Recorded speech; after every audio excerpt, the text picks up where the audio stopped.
All the honor, Father, it belongs to you. Give you praise, Lord.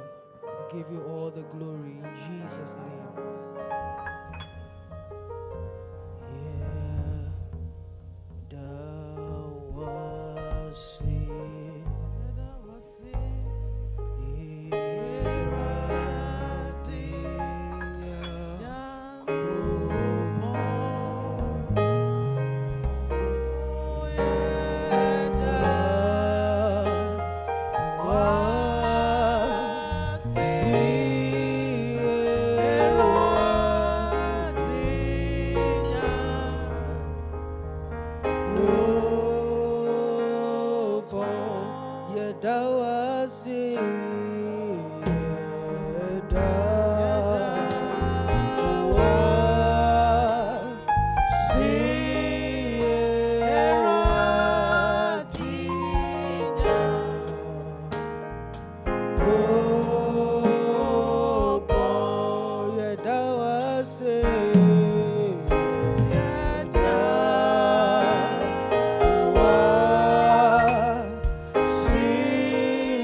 Above all other God,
So worthy is your name, Jesus.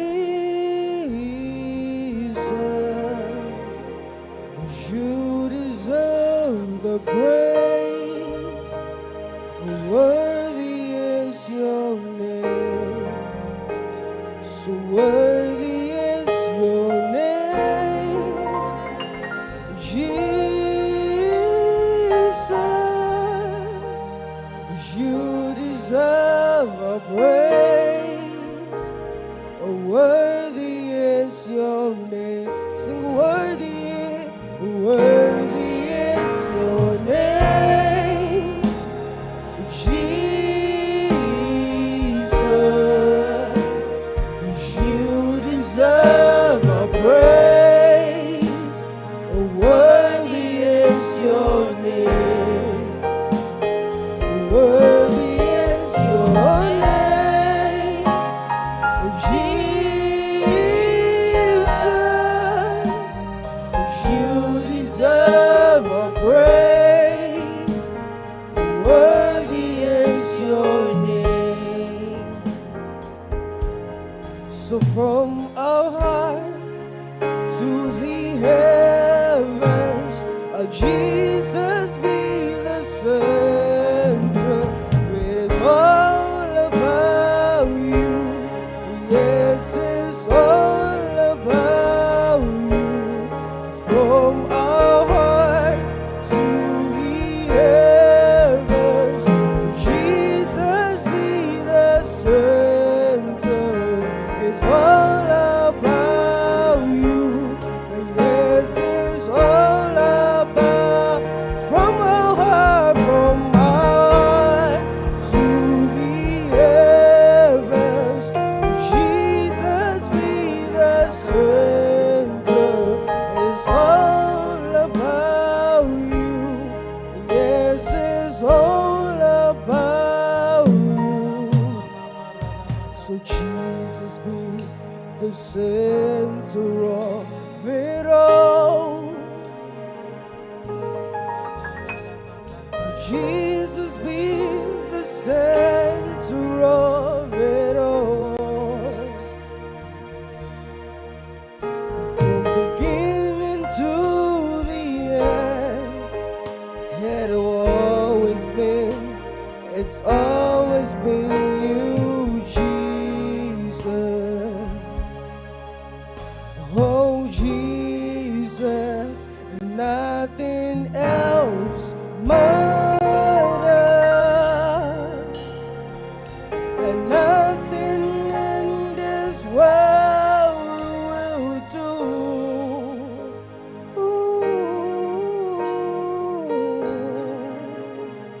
Cause Jesus, you're the center, and everything revolves around you. Jesus, you are the center of it all.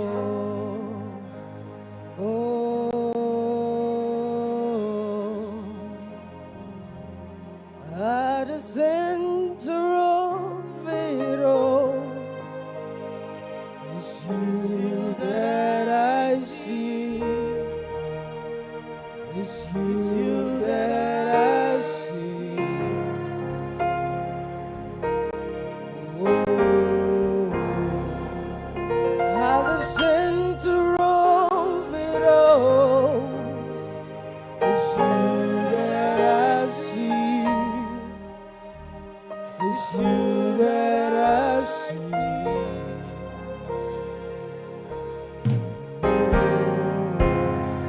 There is power in your name. Miracles happen in your name.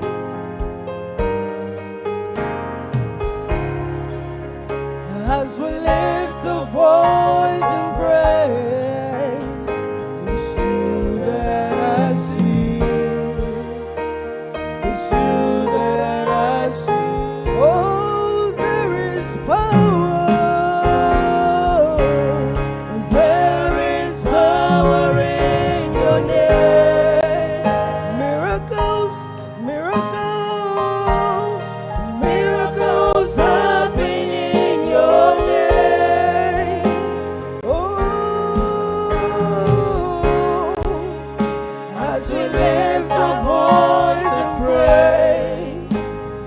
It's you that I see.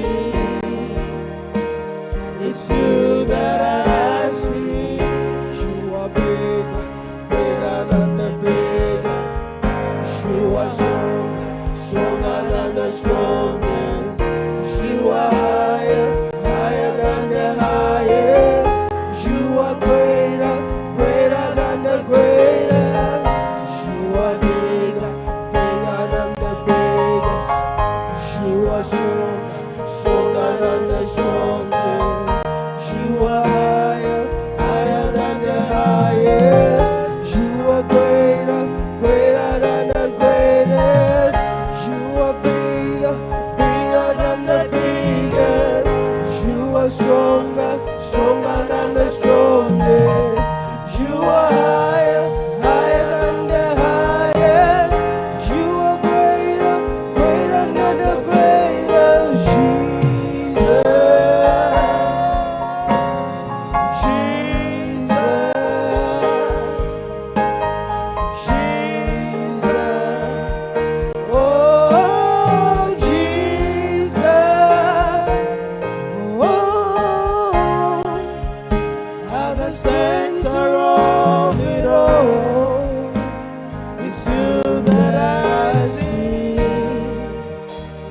It's you that I see.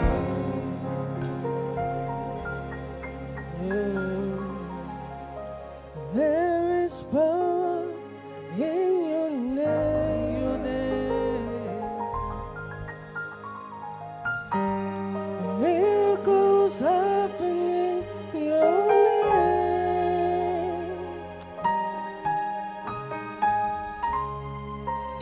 As we lift a voice and praise, it's you that I see. It's you that I see. You are bigger, greater than the biggest. You are stronger, stronger than the strongest. You are higher, higher than the highest. You are greater, greater than the greatest. You are bigger, bigger than the biggest. You are stronger, stronger than the strongest. You are higher, higher than the highest. You are greater, greater than the greatest. Jesus, Jesus, Jesus. Oh, Jesus,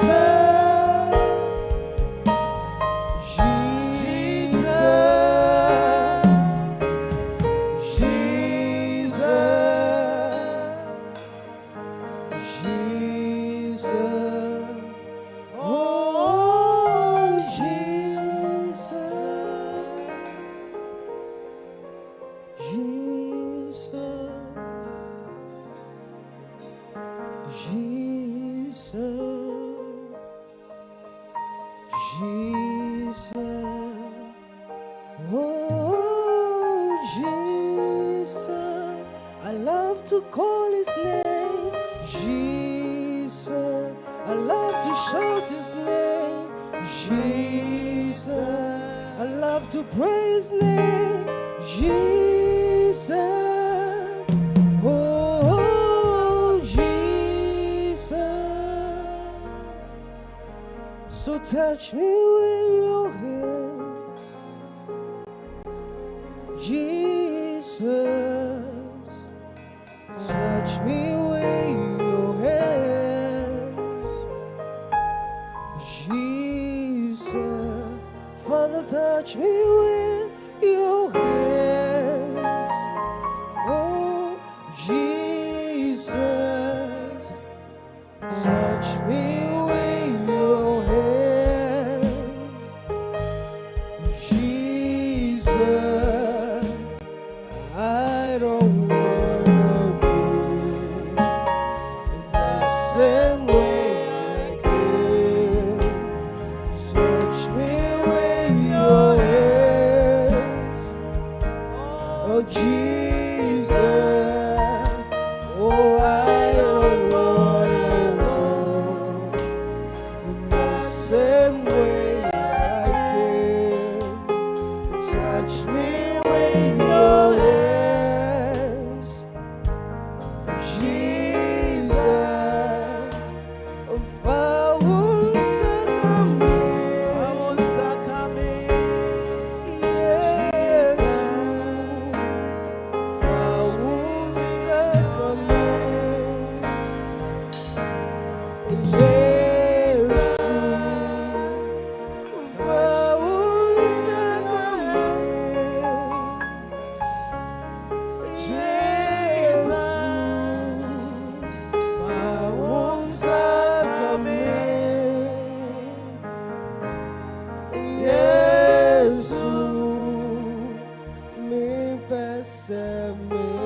Put your hands together for the musical team.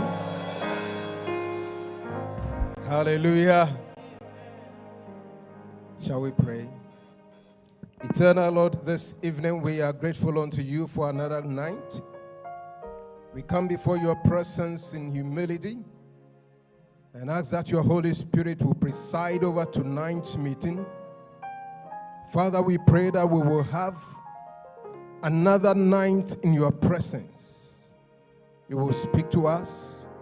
You will educate us. You will touch our relationships. You will touch our marriages. You will be a blessing to us tonight. Any other thing that is not of thee, Father, we bar it from our meeting tonight. In the name of Jesus, we thank you for bringing our resource persons here this evening. May you speak through them. And may they be a blessing to your people. In Jesus' mighty name. And all shall say amen. Hallelujah. You may be seated, please. We want to welcome you all to the second night of our marriage talk show. We started yesterday night, and I believe that yesterday night we took off smoothly. Who can tell me the topic for yesterday night? What did we discuss yesterday night? Yes.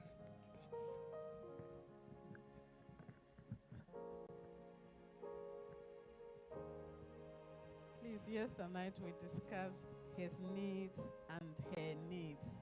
His needs and her needs. Put your hands together for her. It means that she was paying particular attention. We knew we had needs. Husbands has needs, wives has need. And yesterday night we delved into that. We saw the needs of the husbands at home, and we saw the needs of the wife. What we need to do for each other to make our marriages work and work well. Tonight, we're going to continue. And like I announced yesterday night, we're going to have another very wonderful session. This is the second night, and tonight's talk is on sex and intimacy. A topic that many a times we don't really feel comfortable talking about. But it's necessary we talk about them. And therefore tonight, that is going to be the subject matter for discussion. I believe you are here with your questions. If you have any question, I believe that you are here with them. If you want to write it down, Lady Pastor Linda is at the back. You can write it, and then midway, we will listen to those questions, and then our resource persons are going to address that. The format for tonight, we're going to start with a short video clip, after which I'll invite the panelists upstage, and then we will give each of them 5 minutes to talk on the topic. After that, we will go into a Q&A session. As many questions on the subject will be put out, and then each of them will have the opportunity to address the questions. Like I said, tonight's topic is on sex and intimacy. Many a times when we talk about this, people shy away from it. But tonight we are going to engage in a very honest conversation, and we expect that insight will be given to that. And then, if you are here also seeking advice on the subject matter, or maybe you have something you want to validate, or you simply want a safe space to explore your thoughts on sex and intimacy, then I want to guarantee you are at the right place. So feel free, talk about it. Let's talk about sex and intimacy. Before we start the video to roll, I want to read a scripture. Proverbs chapter 5, verse 15 to 19. I will read from the RSV version. It says, "Drink water from your own cistern and fresh water from your own well. Should your spring flow outside or streams of water in the street, they should be for you alone and not for strangers who are with you. Let your fountain be blessed and enjoy the wife of your youth, like a loving deer, a beautiful doe.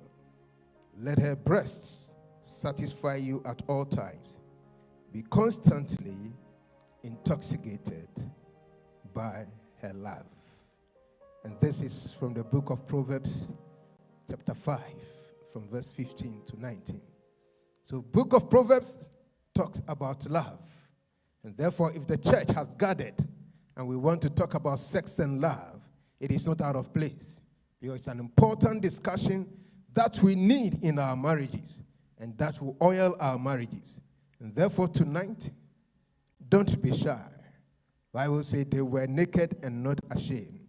We want to talk honestly, plainly, frankly, and discuss the matter so that at the end of it all, it will be a blessing to us. Technical team, if the video is ready, can you please let it roll? And we will all watch this 5 to 6 minutes video clip. And then after that, we will invite upstage our panelists and we will go into discussions.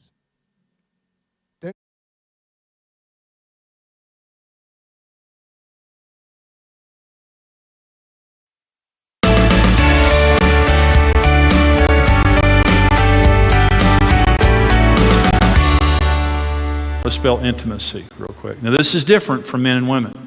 Okay, men and women.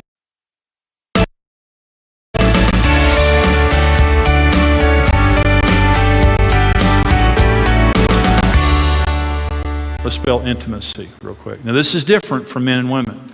Okay, men and women sexually are different.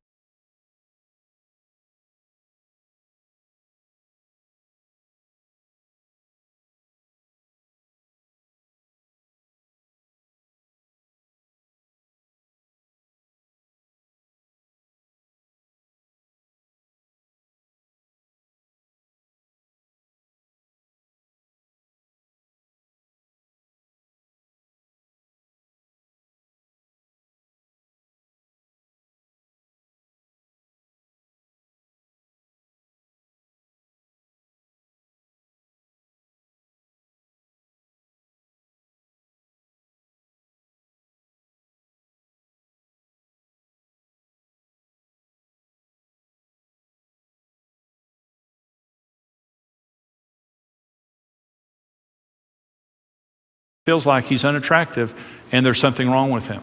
And so he wants you to enjoy it. Very important for his self-esteem. And touch me sexually. Women, one of a woman's most important needs is non-sexual.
way they want it.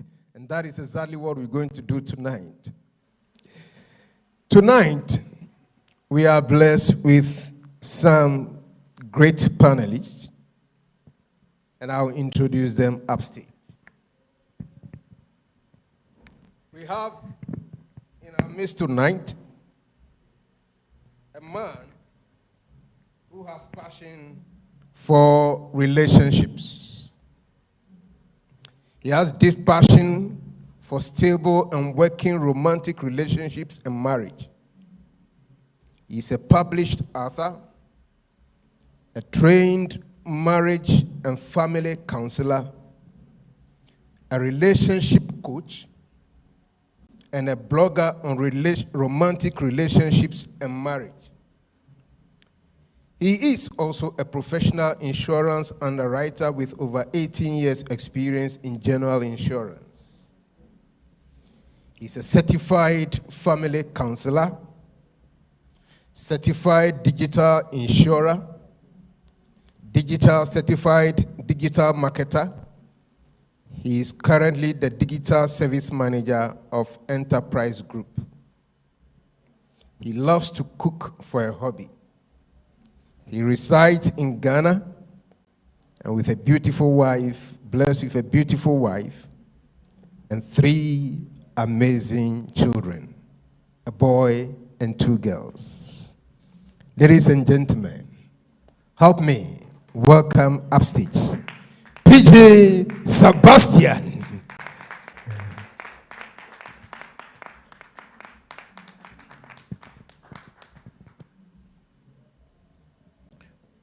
We also have a very friendly and affable lady in our midst, a woman of God.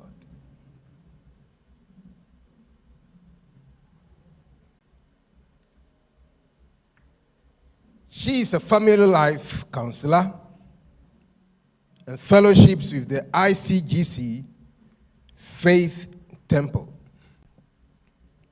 She is married with 4 adult children. Ladies and gentlemen, help me welcome upstage Reverend Mrs. Teresa Uafi Asante. Our third panelist is someone we know very well because he fellowshiped with us. He was part of the panelists yesterday, and today he's going to continue. He's a lawyer by profession and married. He's been with the counseling department for several years, and he loves to talk about relationships. Ladies and gentlemen, help me welcome Reverend Kofi Boateng.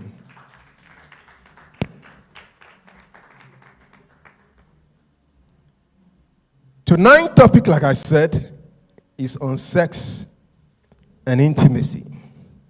And like from the short video clip that we watched, we are encouraged to talk about it. So in the next 5 minutes for each of the panelists, we will let them open the topic up for us. They will give an introductory message on sex and intimacy. How? Define it. We will start with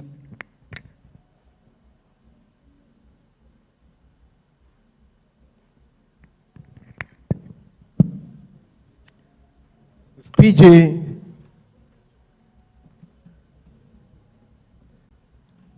I'm the moderator for tonight. I'm Pastor Lucas Begerson. PJ, right. Your introductory. Thank you very much, Yes. Pastor. And it's an honor to be here this evening. Good evening to all of us. Introductory words. So after the video played, there were a few things that came into my mind. that is, for me, as I understood it and as I interpret it, I think basically the preacher, that's Pastor Jimmy Evans, if I got the name correct, yes, was trying to look at the various aspects of intimacy within a marriage. I mean, you can look at it from different perspectives. But for me, there was one thing that he said, because he kept moving from the specific aspects of intimacy or the specific aspects of sex. But I would like to use the word intimacy rather than sex, because intimacy is broader than sex. Sex is just one portion of it, which is the physical aspect of it.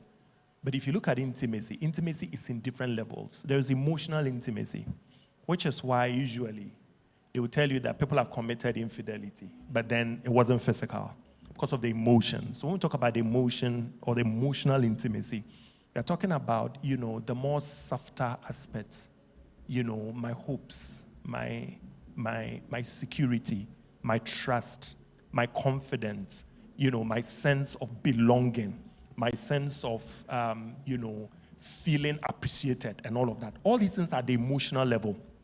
And so it is possible, those of us who have office friends and church friends that we get extremely close to, there are people who know you more than your spouse. That is purely a form of emotional infidelity there. You understand? So when we talk about intimacy, it's at the emotional level. And I think in some ways he mentioned it. There was also the physical intimacy, which I wouldn't, because we all understand. And I think that, again, that's one of the biggest challenges of the African marriage, which is why it's so easy when sex leaves a marriage for the marriage to collapse. It's so easy. When you take sex out of most African marriages, it collapses, because that is the only thing we associate intimacy with. But there is the intellectual intimacy. The fact that me and you can get on the phone, or we come back from work and we sit and we think deep. There's Galamsey, right? Who is having deep conversations about Galamsey? Who is having conversations around, say, climate refugees, right? Like the Chadians, the Malians, and the rest. They are climate refugees because they can't cultivate stuff on their land because the desert is coming down. So they are migrating south. A time is coming, those people who are suffering will start migrating from the east, from the west to the east, because the Galamsey is usually here, right? So they will move to the east, the Volta area where there is none. That's a form of climate migration. Which couples are having this high-level kind of conversation? How many couples are talking about the war in Ukraine and its level and its impact on us? How many couples are having conversations about their children, their progress, their future? Things that are of intellectual level. We normally don't do that. And it's a form of intimacy.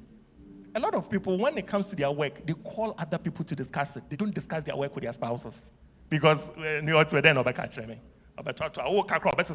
topic, just wait for you to catch your breath, they'll change the topic because they're not interested. People close from work, they stay in traffic for 2 hours. They're on the phone with other people. That 2 hours, they'll never be with their spouse because intellectually, they are not having intimacy. Then there is also the spiritual intimacy. So for Christians, that's why we encourage that Christians marry Christians. And not just Christians marrying Christians, but Christians marrying from people, other Christians with shared doctrines, beliefs, dogmas, and religious teachings. So that on Sundays, the teachings of Reverend Dr. Steve Mensah will not be stuck in one person's head, and then you go home, and then there is another teaching.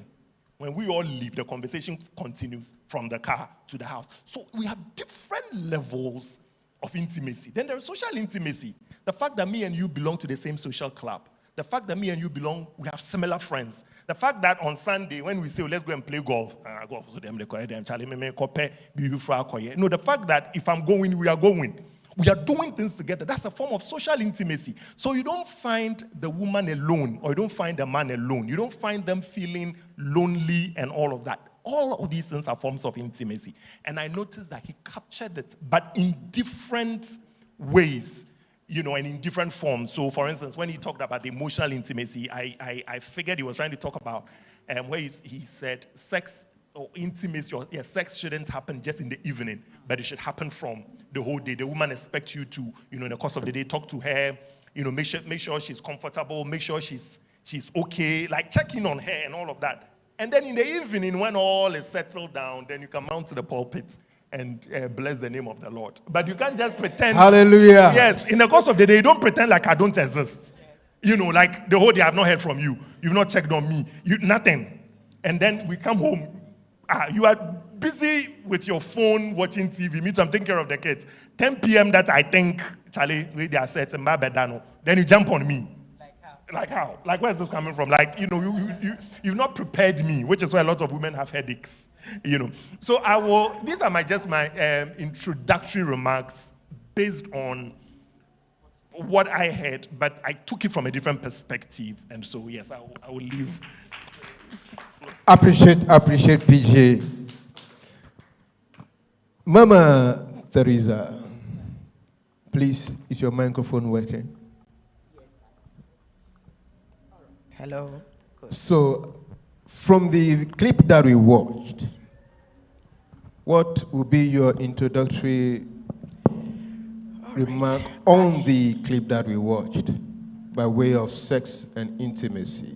Thank you very much, Osofo. And yes, we have already done all the protocols for us, but we will still want to, like me and my brother. Please do. Osofo, you in-house. So we still want to observe the protocols again, saying thank you to Osofo, Senior Osofo, and to Mama Jane. I really want to see her. And then to everybody who invited us. I don't understand these white people's English, so I didn't hear anything. Seriously, I didn't hear anything. I heard a few things, but so yes, to add to what PG said, he said almost everything. I am looking at intimacy that is all-encompassing. Intimacy that says that we are not only having sex, we are intimate, we are friends, we are together, we do it all together throughout the day. I can speak to you, you can speak to me, we fellowship together, we do all the other things together, we watch football together. Over time, I have learned to be a Man U fan because my husband is Man U, and in recent times, I'm having a lot of trouble at home because Man U? Yes, Man U is not doing too well, and so I have a lot of work to do around. Man U is not doing well at all, and so yes, so that for me is intimacy. It goes beyond just having sex. It goes beyond just the physical. Just like PG is saying, I am wondering, yesterday I shared something on my Facebook when I was saying, I am looking at an occasion where women, wives, are meeting their husband on the level of intelligence, not only on the level of food and other things. There are men, husbands, who I expect seeking to actually lock horns with their wives in other areas, and you are not there. All you are given is food, and all you are given is nonsense, excuse my language for lack of a better word. And so there's not much with you. When we go out into the midst of people, it is difficult to find you around. You are there, but you are not there because you don't have anything to contribute. Socially, our intimacy is very difficult. So a lot of times our intimacy is only sexually. And so when there's no sex, what do we have? And I noticed that sex is easy when we have this intimacy that is all-encompassing. Let me quickly say that marriage is a sexually exclusive relationship. So I am expecting a lot of young people. 4 days ago, I have a case, and the case is simple. The young lady has been married to this young man for 3 months, 3 to 4 months, and in 4 months, they have not consummated their marriage. Her stance, I can't understand it. What is all this? Sex is overrated. What is all this? What is all this? And you can imagine my anger. So I was telling the young man, well, you have not consummated your marriage. The truth is that she's not your wife. Why won't you go to the court and set it aside? I mean, not even set it aside. Let's go off. This won't work. It will not work. Your pastors have spoken. Her parents have spoken. Why did you get together? Certainly get to this straight. Marriage is a sexually exclusive relationship. If you are too creepy and you feel that you can't do sex, for women, love making, then certainly marriage is not for you. When you look at Leviticus very well, Leviticus is a book of laws and yes, laws and procedures.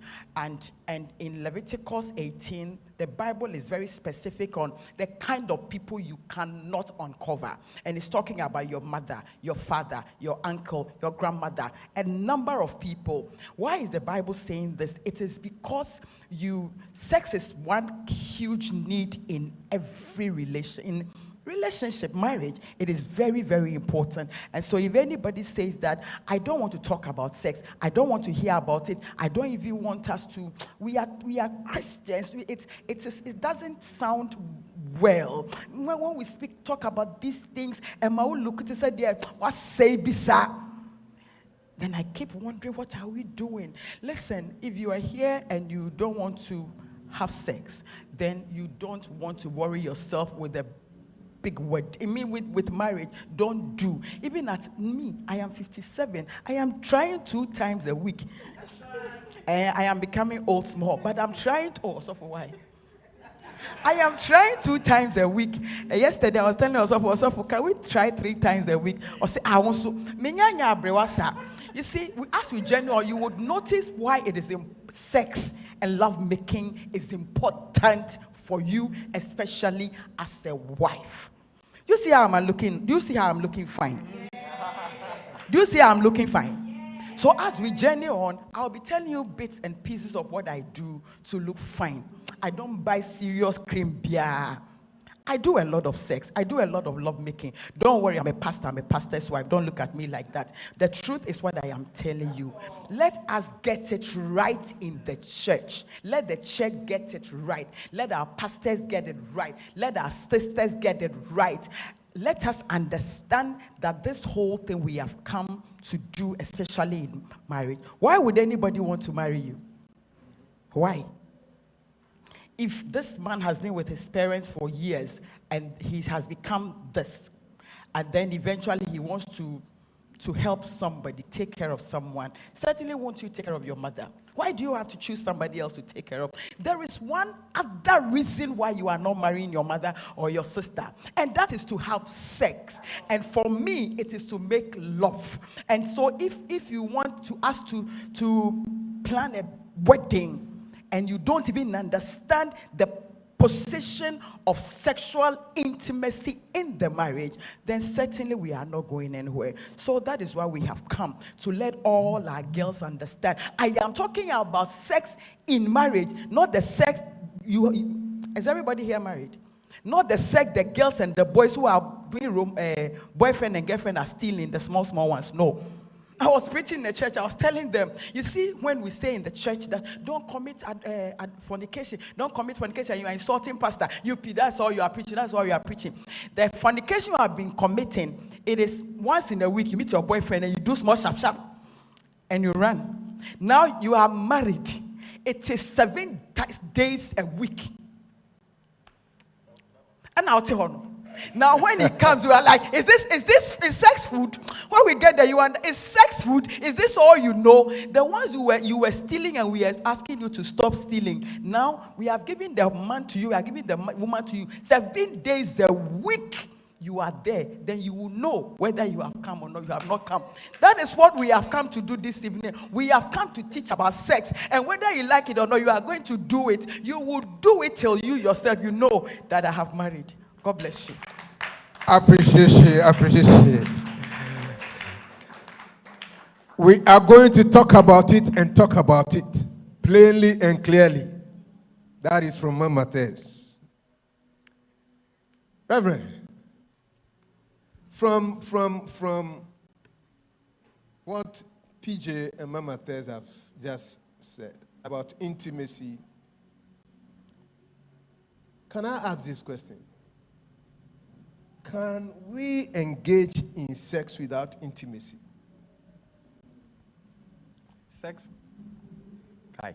Sex without intimacy.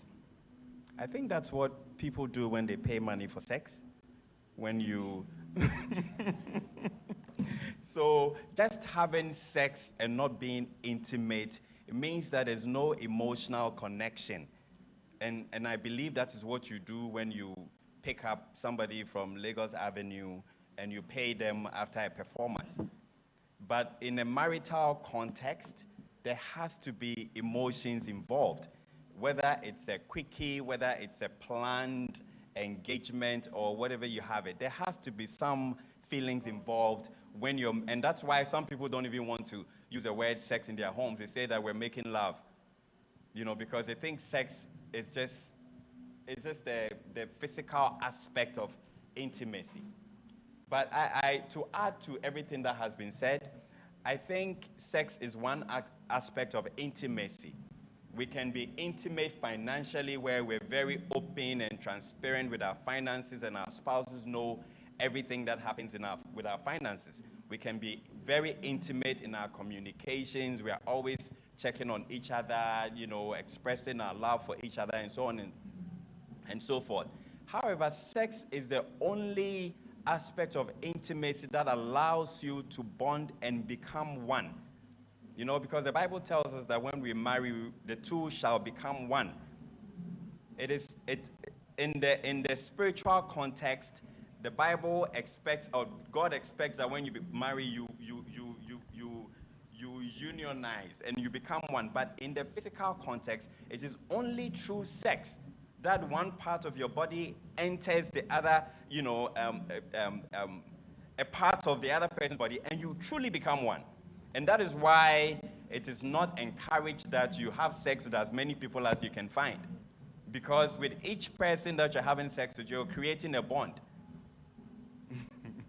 You see, so sex is very important in marriage, and then there are so many benefits to sex that we don't seem to even talk about, especially in the church.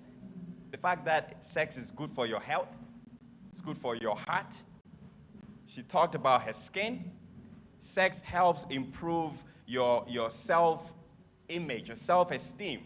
When a man has had a very good a good day in the bedroom, they come out looking very confident. A man who is deprived at home comes out of his bedroom or out of home with very low self-confidence. And in the same vein, even women, when your husband desires you, wants to have sex with you, wants to be intimate with you, it makes you feel good, because it means that there's something good about you that he desires. And so you walk out and you feel very good, and you look at other women and you're telling them in your head that you don't know what you're missing. Look at me. And so there's so many benefits of sexual intimacy in marriage that we should not take for granted, especially in the church. Because when we do, as I said yesterday, then others take advantage of our spouses because we are not playing the role that we're supposed to play in our marriages. Appreciation. PG, so looking at the importance of intimacy and sex in marriage, how do couples, especially Christian couples, ensure that intimacy and sex is promoted, enhanced in their marriage, so that they don't go through some of the difficulties that people go through because of the lack of sex and intimacy in their home? How do we promote that in our homes? Thank you very much. So when it comes to intimacy and promoting it at home, there are a lot of things that when they are present or available in a marriage, intimacy naturally flows. So I think that, we've all shared bits and pieces of that, but I'll still go into it again. Communication, effective communication. You see, everybody wants to feel that they are heard, that when they speak, they are heard, that when they share their opinion, when they share their views, that their partners take it in.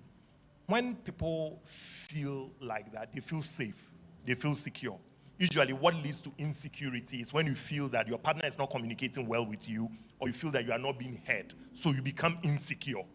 But, there are some women or there are some men, hey, if their husbands or their wives travel for 2 years or 10 years or whatever, they know they are safe, they are secure. Yes, because of the communication. So like what he talked about, so intimacy in communication, so that openness. Me and my wife, on average, we talk about 5 times a day on the phone. if you pick our WhatsApp messages, there are a lot of potholes. Because I don't know how to chat with my wife. And I don't know how to talk to other people on the phone. If you call me, chances are that I'll just text you, that please text me. But I can't just bring myself to just texting my wife. So immediately I see a message. Usually, and when it's the same thing for her as well. We just push information and then we call to explain what we've pushed. But on the average, it's about 5 times a day. So constantly, for the first 10 years of my marriage, I wasn't living with my wife. When she moved to Accra, the transition was just smooth. There were no gaps. Because for the entire time that she was away, there were no gaps. We're constantly in touch. So communication is very important. Communication. The other one would be mutual respect. See, when I feel respected, it's okay for me to be vulnerable. All right? As a woman, if you feel your husband respects you, respect the way you look, respect the way you feel. When I say the way you feel, you know what I mean. The way you taste. You know what I mean. So as a woman, if you feel your husband takes you for who you are, the complete package, you are comfortable around him, so you can be yourself sexually. As a man, is the same thing. You are making love with your partner. You want to see some eye contact. You want to feel that at that moment, that respect is absolute. She's not accommodating you. Sometimes a woman might make a guy feel that this one, I'm just doing it because it's obligatory. Yeah, I'm supposed to do it because I'm a wife. If I don't do it right now, my mother will come here tomorrow. So you let me just do it, So there is no connection. It's not intentional, right? And then in the course of the day, I'm reading your body language. The way I'm talking to you and you walk away, the kind of things you say. I'm watching all of that. When you are talking to me, when you are giving stuff to me, when I'm asking you a question. Like, I'm reading all of that. And at the end of the day, you want to just jump on me and make love to me. No, honey, it doesn't work like that. It doesn't work like that. I don't trust you. Whenever you go out, after 5 hours, you ghost me. I call you, don't pick and everything, and then you show up, come and give me a cock and bull story of how the traffic and it was raining and some police AMA man caught you and took you to AMA person took you to Adenta Metro. How did this AMA and Adenta become? Give me this cock and bull story and 10 p.m. you want to come and make love to me. No, it doesn't work like that. You are not respecting me. Personal hygiene is big. But you see, how many women can actually look at their men and tell them, you smell? Can't. So instead of telling you I smell, I won't tell you, but I always have headache. So you don't get to open your mouth for me to smell it. You don't come to me every day, go down on me. Forgive me, but you know what I mean. Every day I want this, every day I want that. But honey, you really smell. You really need to go and see a gynae. You really need to get a medical, whatever, examination done on you. And so each time you want sex, I'm dragging my feet like I'm running away, that kind of thing. Unresolved conflict. Unresolved conflict. It's a major one, major. Every time there's a problem, you want to have sex. You don't want to talk about the issue. You want to pretend there's no issue. And then now you are smiling and everything. Listen, you can smile. You can wear the most outrageous and provocative lingerie. All of that is nice. But you see, you need to understand that for some people, they are not easily distracted. If there's a problem, we will talk. Hey, you can be till you break the 8. We will still talk. That's a good one. we will still have the conversation. So you see, for as long as you keep dribbling, moving away, you are literally raising a barrier between you and your partner. And so after you have done that, this is a woman you've said some very nasty things to. Things that, go to the core of her womanhood. Now you're bar. You can't buy your warrior my way and no count. You say these things, and you see some of the things by implication goes to the family. And so you see some of us are walking wounded. There are some women, they can't even lubricate, have natural lubrication because of the trauma they felt with their spouses.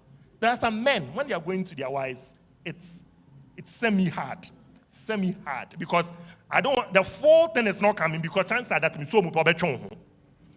I won't even position myself in such a way that I'm going to be hurt. So I'm there, but I'm not there. So the slight move, maybe the woman is ready, but just that, let me go and pee and come. By the time you come back, the thing is flat. Because the man is mentally unsure. Am I getting it? I'm not getting it. So, no, these are like real things that your partner won't even tell you. He won't tell you. There are some men, they think they have erectile dysfunction, but they don't.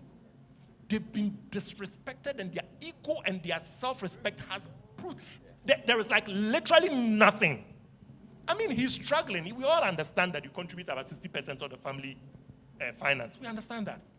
He's struggling.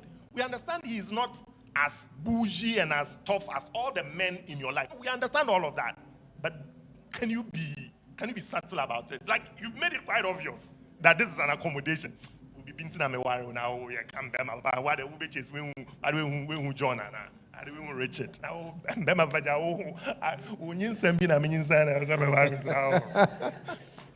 these things, you might not say it, but bits and pieces is coming, right? It shows. When your brothers come and visit, we see how you run helter-skelter, trying to serve them, trying to do that. When your pastor comes, we see it. When your church people come, we see it all the time. But when it comes to me,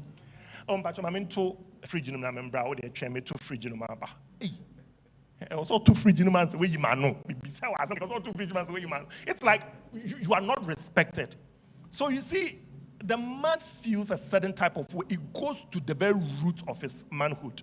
I don't say this to justify it, but have you wondered why most men, when they are cheating on their wives, they go down to the ordinary women? Because that is the only place somebody says, damn pacho. Damn pacho, what to say? Damn wife. That's the only time somebody gives her 100 Ghana cedis and he knows somebody's going to roll on the floor saying, thank you. May you remember 10,000 iPhone because she can afford it. You see, I don't have, right? So, what is your birthday or whatever? I can only buy you a single strand of rose. I can buy you the fake rubber rose. Rose, make believe. But the fact that you make me know, say, I'm broke, what is this? So, on different level, we hurt our partners. If you want that to stop and you want your sexual life to move up, respect.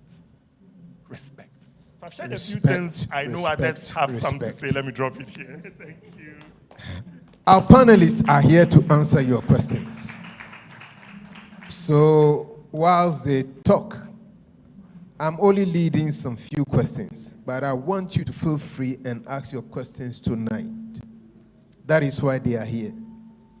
The things that are disturbing you in your marriage when it comes to intimacy and sex, and you want to ask something that is on your mind that you want to validate, whether it is a good practice or not, when it comes to intimacy and sex, tonight is the night. Don't hide anything. Let us come clear and let us be frank and discuss these issues. So please, if you have a question, let me see by hand and we'll give you the opportunity to ask your question. Anybody with a question now?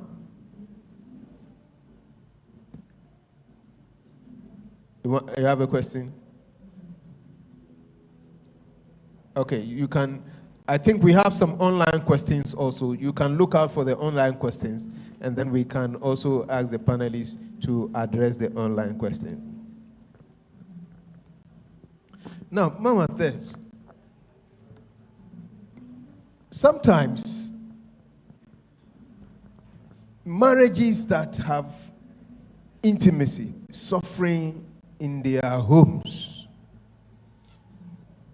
What are some of the contributing factors that makes intimacy and sex suffer in homes? All right, thank you again.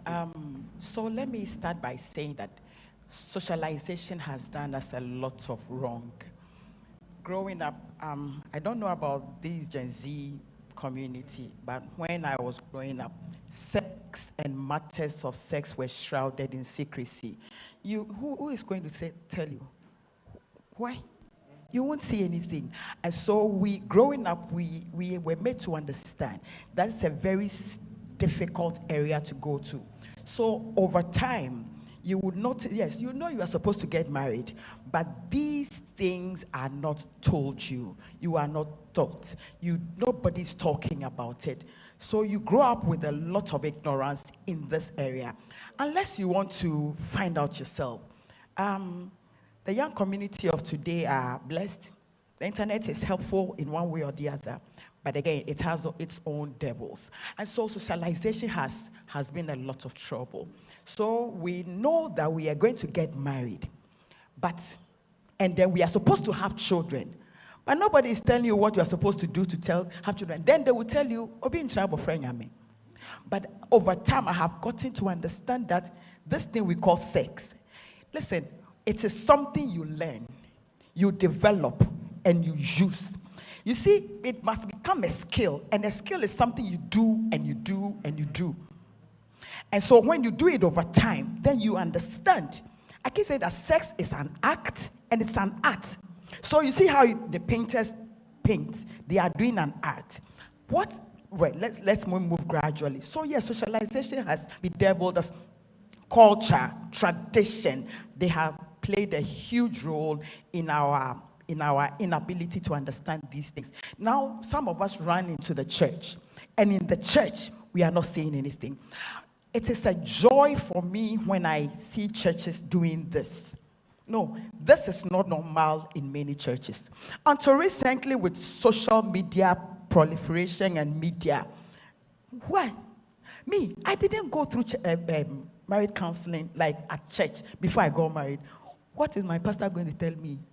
He himself is brother Oja. Me, I am sister Holy Ghost. What are you going to tell me? And so you go get married, and then some way, somehow, you understand. So there are many of us married, and we have no understanding of this whole marriage thing and how it plays out and what we should do. Beyond that, so we come to church, and even in the church, we still are not given the opportunity to understand this, because the pastor is preaching. Fornicators will go to heaven and will go to hell. Adulterers will go to hell. It's understandable. We are not arguing with scripture about wrong. But I think that there is a difference between fornication and knowing what to do. Yes. And so some of us got married, and then on our wedding night, honeymoon night, you see your husband appear from the bathroom, and you start speaking in tongues. You have forgotten that you have moved from here to there. And it takes you a long time. You are making mistakes over time, and you don't even know who to talk to, because you have been made to believe that because you are married, you should know how to do this. You don't know how to do this. I do sex therapy, and sometimes it is amazing. And there are people who have been married for 20 years. Men, they don't know how to do sex. It is not the thrusting in and out that you are doing sex. It is not. Yeah. So I am a woman. I want to feel, I want intimacy. All that PG has said, all that Osofa has said. Let our husbands understand this truth. That every woman have two nerve endings. It is only a woman who can have double orgasm in one sex. Can you repeat that? Every woman has two nerve endings. It means that the nerves in your body that causes you to have feeling. Every woman have two. If men have two, women have four, like that, multiplicity of it. So it means that the woman has a lot of feelings for these things than but the man. But society is saying that no. Don't let anybody know. Even your husband shouldn't know. No. So this has played out over time. So we are in marriage, and we don't even know what to do. People don't know what to do at all. We are married. My husband thinks that I should know. I think that he should know. And we're having a lot of confusion around here. He is not ready to teach me. I am not ready to teach him. Even I, the woman, if even I have some enlightenment somewhere. And so I am trying to teach him. He's looking at me like, what's up? Hello? That's it. And so you are just there. You are not getting fulfilled. you are not getting satisfaction, but you cannot say it because you must not say it. And it has been like this over time. And so that is where we are. It is a huge difficulty. Let our husbands understand that women love to have sex. But they'll say we call it lovemaking, and that is the truth. That is the truth. I don't want you to come and pounce on me like bicycle, and then you are running, giddy, giddy, giddy, giddy, then you go, you finish, then you put it down on the side. What I don't like at all is when the man has finished. The man is not talking anything. He's just like that. Then when he finished, he turns to his side of the bed, and he's asleep. In 2 seconds, he's asleep. The pain it gives your wives. I had to learn to talk. I had to learn to talk. Gradually with time, it worked out. So let our husbands understand that we as wives love to have sex. But certainly, I want to have sex with a man who has beautiful respect for me. I am a woman. So they are saying that women want affection, men want respect. Me, that thing, I don't believe. I think what the men and the women want, we all want.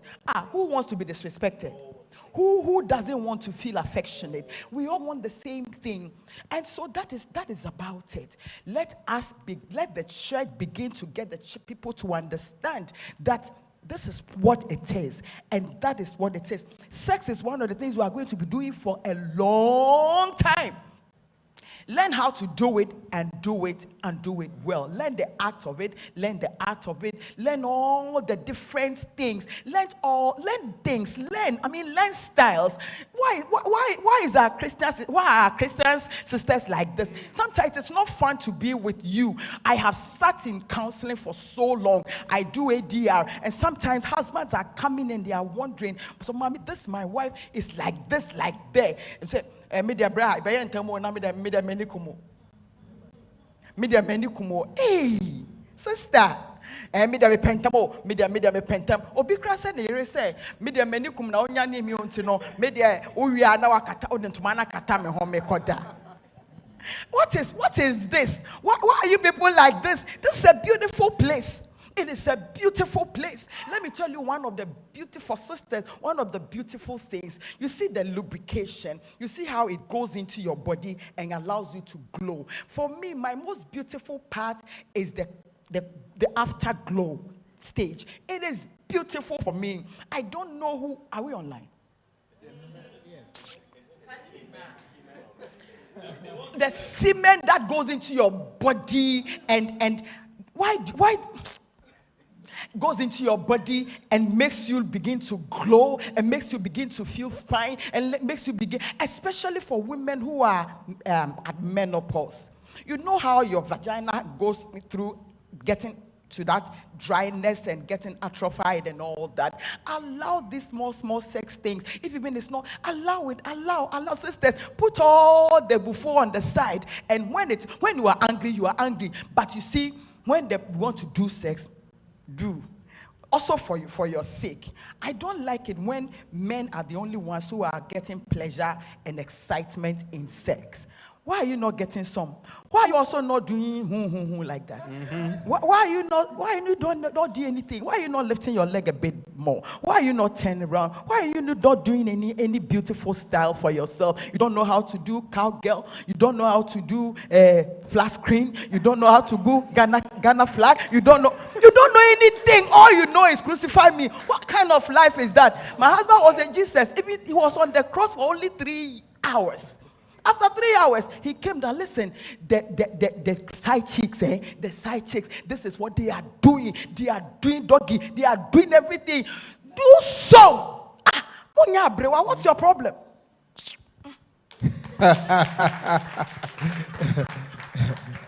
I think that we have 2 questions, and then so can we take 2 at a time? 2 questions at a time, so that we can have our panelists address that. All right. So the one I have here says that my husband is so busy and gets home tired or occupies himself with TV, etc. Our sex life is far and long in between. But we are old school, and he has always initiated in the past. when I have tried sometimes in the past, he wasn't interested, I stopped.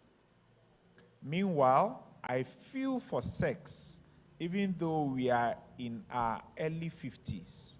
What do I So do? that's from please? a lady, right? Yes. What do I do, please?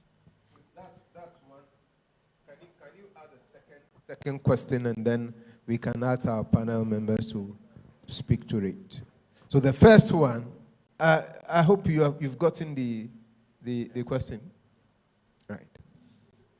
Yes, let's hear the second one. So the second question, you talk about respect in marriage. In case you disrespect your partner by mistake and it affects his or her sexual life, how can you fix it? Okay. So, Reverend Kofi, I think you addressed the first one. Okay. And then if there are inputs also from the other members, they will also speak to it. And then we go to the second one. I think PJ touched on the importance of communication in marriage, especially when it comes to intimacy. You need to be able to sit down as a couple and have a conversation about your desires and the impact of his inability or his disinterest in sex and intimacy is having on you. You need to try to understand why he may be disinterested in sex at this particular period in his life. Is it because of a low sex drive for whatever reason? Is it because, I think we touched on this yesterday, he's on some medication that's not making him have the necessary desire? Is it because he's encountering, again, we talked about this, maybe some financial problems, he's going through a midlife crisis, or there could be some underlying problems. Maybe he feels disrespected by you. You don't respect him. You don't, because he doesn't have money, you talk to him anyhow, because he's not giving you some things you need. It could be so many things. And so you need to get down to try to find out what the root cause is, and then express how you feel about the situation that you're in. But generally, it is, you hear these complaints from men that their wives are not interested in sex, especially church folks. The wives are interested in doing everything in the house, the chores, taking care of the children, everything, but sex. Again, there could be some underlying problem. So my advice would be try to find out what the issue is. It could also be that he's seeing someone else. And I think, unfortunately, for most wives, that's the first thing that comes to mind. It may not always be the case. Just because he's not interested in sex does not mean he's sleeping with someone else outside the home. So let's take our time, let's be patient, talk about it. I mean, these are not the kind of things that you just brush off and say, hey, these days you don't do anything, or hey, sit down, sit down at the dining table, or sit down on the bed, look at each other and talk. Say, sweetheart. Eyeball to eyeball. Yes, this is a problem for me. I'm suffering here. You don't touch me. You seem not to be interested in me. Am I no longer attractive to you? Find out what is going on. And you may learn that maybe what you're thinking is not the situation. Then once you know the problem, you look for a solution. You see a sex therapist. I think PG want to add something. I just to wanted that. to. Yes. The lady started by talking about the fact that the husband comes home very tired. So that means that it's two things. Either the man is overexerting himself at work. I mean, you are in your say they are in their 50s. So please start winding down. No, it's important. Start winding down so you can preserve what is left of your life for your next 10 years, 20 years, 30 years. You see, it's important. That's why we have a lot of, late mid-40s through mid-50s young men dying of heart attack and, having stroke and all of that, because we've exerted ourselves. with that level of exertion means that chances are that his stress level is quite high. With that stress level comes lower libido. And you see, as we age, they will tell you that when a boy is born and get to a certain age, your testosterone start going down. It doesn't increase. It keeps going down. The only thing you can do is probably to do hormonal therapy. But some research will tell you that for men, it also increases the potential of prostate cancer. So they normally don't encourage men to take these, to boost their whatever. But what it naturally does is that it takes away your drive. Men, what gives us the drive is that hormone, right? It makes us the drive. It makes us the providers, the hunters, the guys who are always up and going. So you realize that most guys, no matter how wild they were when they were young, as they get to a certain age, they kind of start slowing down. They start to take it easy. So depending on how much the person is exerting himself, his little energy that is left is torn between work and everything else that is on his plate, and then intimacy. So when he comes home, intimacy usually will be the last thing, because then by the time he's also home, like she said, he's already tired, which means that once you sit down and you put something in your mouth, the next thing your mind starts shutting down. So it's a series of things that is leading to that. I don't think the woman should put a lot of responsibility on herself. Try not to make it your problem. Try not to appropriate the blame for yourself. It's your husband's problem. And so like as Reverend Kofi said, just have a sit down with the man. But let me also speak to the man. If you are that man or you are a man like that, your wife, once you get to that stage, chances are that her sex drive is through the roof. For some women, during that menopause stage, their sex drive is through the roof. For some, it goes away. Like sometimes you don't know what will happen to her when she's there. It's just like having a child. Every pregnancy is different, right? Every childbirth is different. Some women, they have painful menstruation until they give birth and it goes away. Some women, they don't have any painful menstruation until after they give birth. Now it's painful. So the body changes as you age. And menopause has a mind of its own. And so my brother, if your wife says she's been craving sex, whatever you have to do, my brother, step up, because she hasn't become a witch. Yes, she hasn't become a witch. Do something before she starts nagging you, because once she starts, then, depending on, and sometimes when we are having some of these conversations to Christian bodies, we try to, yes, we should quote it down and we pretend that there isn't social vice. There's social vice, and the social vice is that side chick, or that office boyfriend, or that side cock. That boy will catch your wife and do justice to your wife. So my brother, yes, so if that boy catches your wife, then your wife becomes a cougar. So I beg you, let's not take some of these things because you see, when somebody is at a certain place of vulnerability, the first thing they think about, human beings, we are self-preserving. The first thing we think about is ourselves. Which is why if you tell someone to eat human flesh, they will never eat human flesh until we have Biafra War and the people start eating human flesh. Until we have Eastern Front in the Second World War and white people are eating flesh. So you see, you will never know what a person is capable of doing until you push them to the wall. And things that you don't expect your wife to do, she will go out and go and do it because she's vulnerable. So my brother or my brothers, if you are out like that there, please do something about it. Please give me 1 minute, sir. So there always is a reason. And like everybody has said, don't preempt anything. There is always a reason. What we don't do here in our part of the world is sitting down as a couple and talking until there is a problem. So we are always waiting for a problem before we sit to talk. Most often where I sit in counseling, there is something I notice. Let wives also learn to initiate sex. Learn to initiate sex. It should not always be the man's job. So learn to also initiate sex. Do other things in place of like sex. Do other things. What else do you do in place of having actual sexual intercourse? Sometimes couples have stopped kissing. I don't know if you still do after 35 years. Couples have stopped kissing. Couples have stopped cuddling.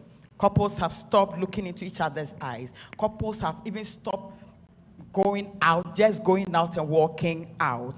Do other things. It should not always be sexual intercourse. That is where the intimacy comes in. Let sisters learn to take the top position. Then you too, you will appreciate how difficult it is to take the top position. So sometimes do it. Come out of your shell small as a wife. Do it a few times and see how it works. If the woman tells you, I am having high libido, I sit with married women who are sleeping out. I am dealing with a case now, 52-year-old who is sleeping with a 21-year-old. This 52-year-old woman has bought a house for a 21 or 22-year-old because she is at that place and her husband is completely gone. Eventually, when we start to talk about it, it is completely a medical problem. So let's sit and talk. Let husbands not think that their wives do not have sexual needs. They have. They do. If you know the number of women, married women who own dildos, you will be amazed. Sex toys, you will be amazed.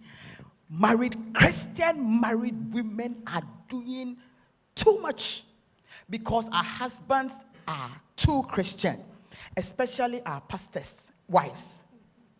Pastors' wives. Oh, Osoph is seen to everybody. When he gets home, he has become a vegetable. He's tired. He can't do anything. He can't even touch you. And so, Christian elderly women are sleeping with boys. You will be amazed. You will be amazed. Sometimes I hear and I want to tell myself it is not the truth, but it is the truth. Listen, sexual intimacy is a need we both have. Let us try as much as possible to do it. Else, do other things with your partner. I like that. It's a need. It's a need.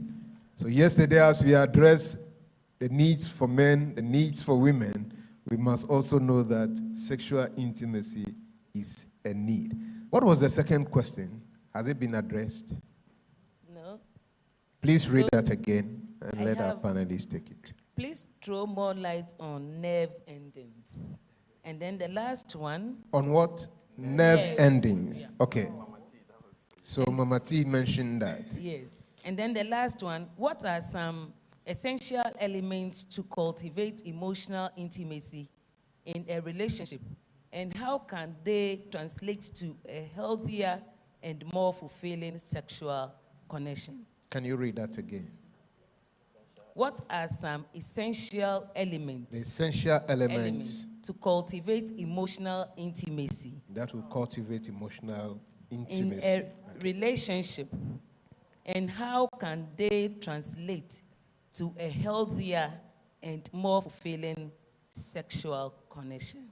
Okay, so let's Mama Tess handle the nerve endings, and then we will pick the next. Medical personnel here. So we know that your nerves are all of them what gives you the opportunity to feel. So if your nerves are active and they are good, that is when you touch fire and it goes into every part of your body. So your nerves are everywhere. And as much as possible, I mean, the male penis is a combination. It's totally nerves. And so that is when a man will conceive the idea to want to have sex. And then the blood will begin to flow from everywhere. And then it ends in the penis to give it an erection. So if your nerves die, then you are dying because you don't have feelings again. Now I was trying to say that for the woman, you have double of these. It is just to buttress the fact that sometimes men think that they are the only ones who want sex or need sex. But I was trying to say that women have two of this. It means that women also need sex. It is a need. And so sometimes I hear, hey, Matthias, my wife doesn't want to have sex with me. You see me, I am a man. And I wonder if they know that their wives also have sexual needs. And that was basic about it. So the more you are not giving your wife sex, or when she wants and you are not giving, because it is believed that it is only the man who wants sex and that the woman shouldn't want or need. And that's basically what I was trying to say. You as a husband should know that even whenever you are having sexual intercourse, as in intercourse, your wife, you should concentrate your desire of making her feel better. And she's also focusing on you be feeling better, so that both of you come to have beautiful excitement or pleasure state. And so don't forget, like I said, it is only a woman who can have double or triple orgasm in one sex bout. Once. Just like that. Once. And when a woman is fully fulfilled with sexual desire and the sex is good, the act is good. You know what they call squirting or squirting. What is the English? Squirting. Has it happened to a sister before? Brother, have you experienced that with your wife before? That tells you she's at the topmost level of excitement. And try and bring her there. That is when you don't have to be giving too much top money. Hey, when you don't do nice, you don't do top money. What's your problem? So yes, give your wife sex. It is not only husbands who need sex. That was what I was. So that is to say that the women have more sensitive nerves. That has to be Essential elements.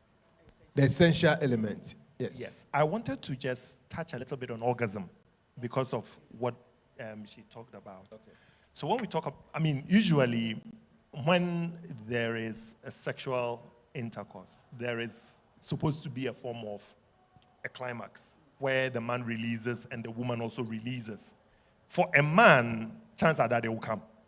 Unless maybe you've taken something, unless maybe you are into some form of exercise that you can hold on for a long time. Otherwise, it's a given. It will come.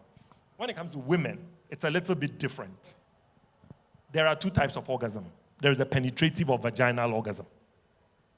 The penetrative or the vaginal orgasm. And research shows that less than 20% of women get it. Less than 20%. That is the orgasm that you have when you actually put the penis in the vagina. In that sense. That is what leads to that the penetrative orgasm. That kind of orgasm is long. No, it's not long term. As in, yes, it's extended. It's extended release, if you can put it like that. So, it's usually not in seconds. It's in minutes. A woman can have it and can literally have the main earthquake and then the little tremors that can follow for like 5 minutes. You literally see her lying down shaking. And usually, they won't let you touch her.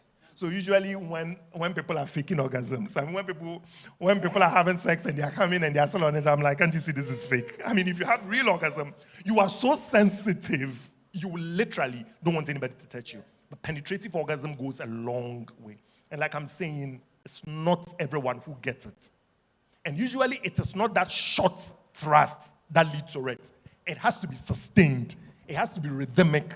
It has to be consistent. That is why most women, when they are about to get there, they will tell you faster, faster, faster. And they expect you to climb the tempo, right? So if you are thrusting maybe once a second, they will expect you to thrust maybe 2 a second, maybe twice per second, 3 times per second. And they expect that it don't be changing. It's sustained until she comes. But most women will have their clitoral orgasm. That is when the clitoris is stimulated.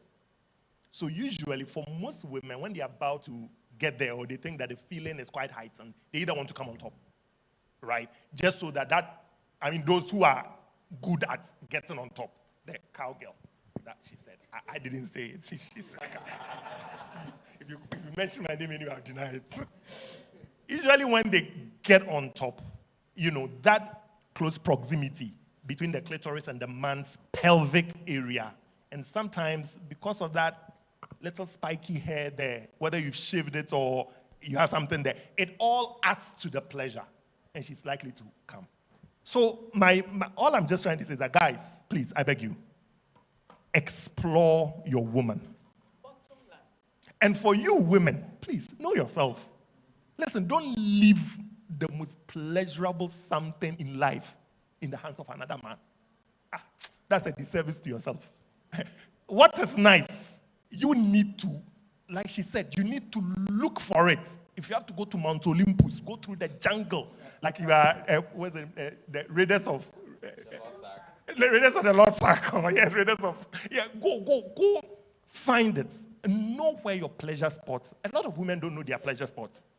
And so, a guy is on top of you. His hands are all over you. He's touching places that he's expecting you to respond. But you see, you are not responding because there's nothing there. Unfortunately, where there is something there, you also don't know. So please, you need to know. And please, for guys, Rita is different from Ajua. The knowledge you've acquired being with Rita, don't transport it to Ajua and expect that Ajua's body is the same as Rita's body. So they are unique. Yes, Rita is having, she's more sensitive probably at the top. Ajua is just sensitive probably at the thighs or at the legs. You know, somebody will tell you my most sensitive part is the base of my hair, where my neck joins the last portion of my hair. I don't know, they call it, they have a name for it. You know, that's the most sensitive part. So get to know who you are with for who they are. Do not transport knowledge. And that is where a lot of men, you jump on a woman, and all you are doing is what you know from two other girls. When the woman attempts to correct you, then you start looking at her like, what kind of slutty woman is this? Like, where have you been? No, don't do that. So all I'm just trying to say is that there are two types of orgasm. Try and know it. And for you as a guy, try and know which one usually works for the woman. Just so you don't have to spend time drinking Mr. Kill and drinking energy drink and then drinking Ataji simply because in your mind, orgasm is only through thrusting. And in order to get there, you need to fortify yourself. My brother, all you needed to do was to play with that thing with your fingers and 50 seconds to 1 minute, 43 seconds. And you are walking around feeling like a king. Thank you. Thank you. A round of applause for the panelists. I believe that these things that we are talking about are real. There are many women in marriages that have never experienced orgasm. And sometimes they feel shy talking about it. But we need to talk about these things. And tonight is another opportunity for us to talk about it. The next question, Reverend Kofi, if you can address that. The essential elements to cultivate emotional the essential intimacy, elements. right? Okay. I think we have to understand that there are things we do outside the bedroom that actually leads to fulfillment in the bedroom. And we need to learn to focus on those things as well. So it is not all about the physical intimacy part or the sexual act itself, but a lot of the things we do around it that can actually lead to a better sex life in the bedroom. And the analogy I like to use is it's just like when we watch a football game. We think that the players just got up in the morning and showed up on the field and started playing. They've been training for days. They've been doing physical conditioning. They watch their diet. I've seen American football players train before. They drink so much water. They are told what they can eat, what they cannot eat, and there's so much discipline. There's communication, coordination. Before we see them play that we enjoy. It's the same thing with our sex life at home. What makes them feel loved? We talked about affection. What are you doing to make your husband feel loved? What are you doing to make your wife feel loved? Do you understand their love language? Are you meeting their needs, their emotional needs, the respect that we talked about, the physical attractiveness? Being physically attractive also means that you are not smelling. You're taking very good care of yourself. You're brushing your teeth before you go to sleep. You're wearing You're not wearing jeans to go and sleep. You're not wearing bowler dress at home. You're not smelling like breast milk when you're going to sleep. You're not smelling like onions when you're going to sleep. Are you meeting their domestic needs? Are you being a companion? Is your home clean? If they come home and the place is messy, they enter the kitchen and food is left over everywhere, dishes undone. For some men, these things turn them off. Because when we discuss the needs of men, domestic support, financial support. If you are not meeting your wife's financial needs, when you can afford to do so, every little thing becomes a fight. I need a shoe. Oh, but you have black shoes already. You have this already. There are some things that men can never understand about women. We see the hair and it looks nice to us, and they are telling you that it's time for it to go. So the key elements. So we need to understand we're meeting their emotional needs, we're meeting their physical needs, and then when all of these things are done, we can expect to have a good life in the bedroom. Quickly add this. Emotional needs we all have. And if the emotions in your relationship dies out, the marriage is almost gone. What else are you holding on to? You have not seen this before. Where we sit at counseling. At counseling school, you are told not to cry. But me, I can excuse myself 4 times to go in and come out. I'm crying. Because I don't get it. Let me speak to sisters. Ephesians is telling us to submit to our husbands. Let's do this. It is simple like that. Is it difficult to submit to people? No, it is not. Submission basically means that I am allowing you to lead because God says I should allow you to lead. That is why it is so important to choose well.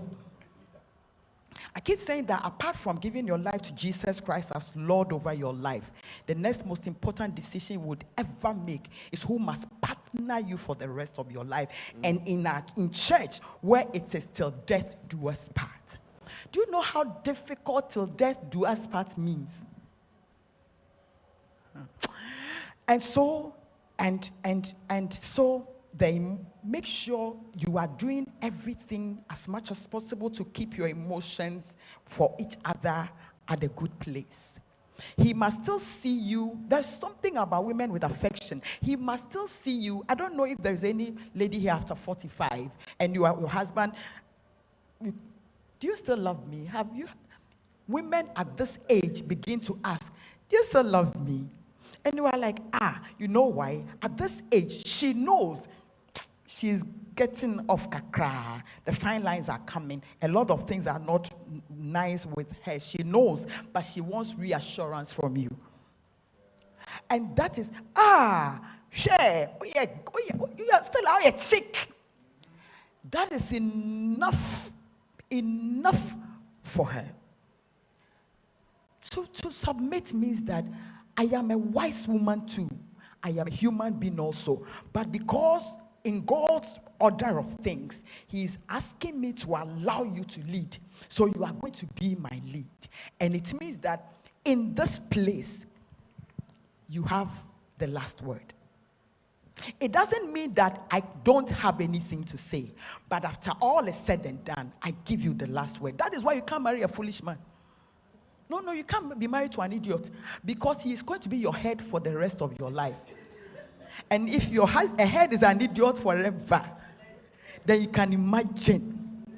So that is 1. 2, husbands, love your wives. I believe that when love is good, submission is very easy. What do you think? Yes.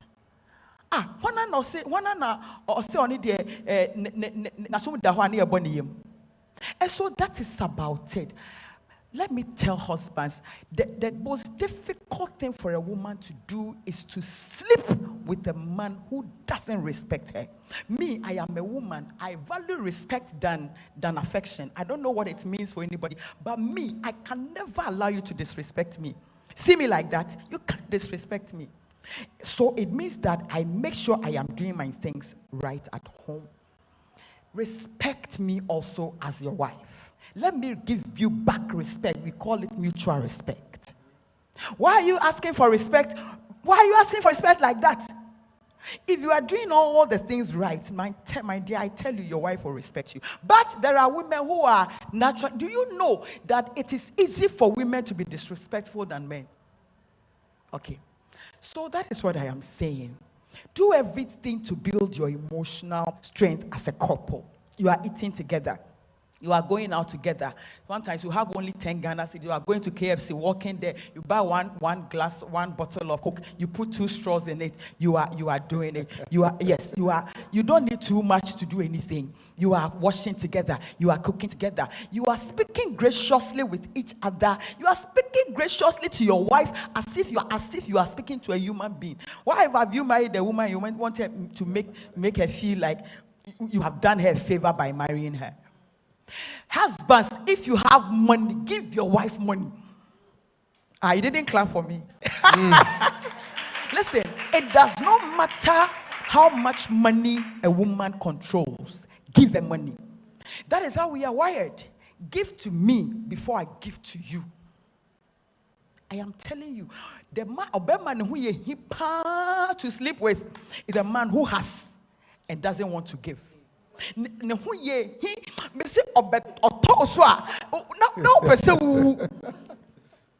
me end on this.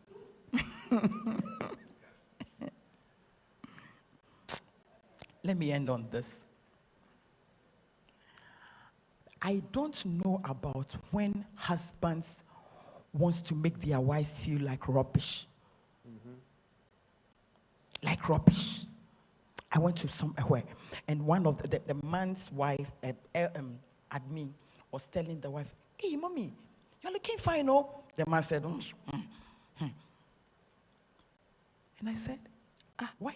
So why did you do that? Oh, my wife, she's not dressing well. She's not doing this well. She's not doing it. I said, what is your duty as a husband?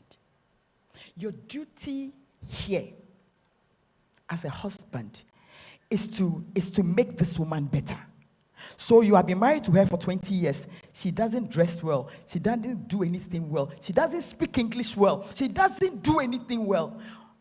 Do you know what you are telling me? You have failed.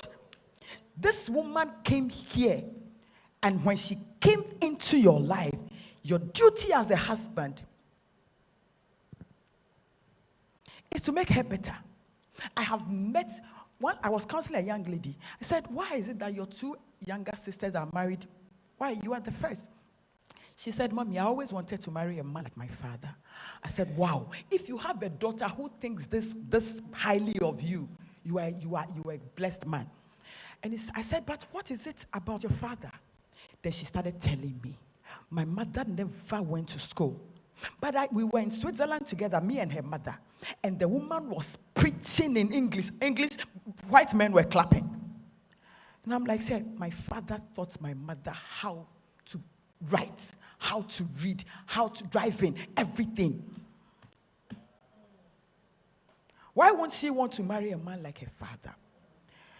Daddy, husband, brother, father, you are the head in this home.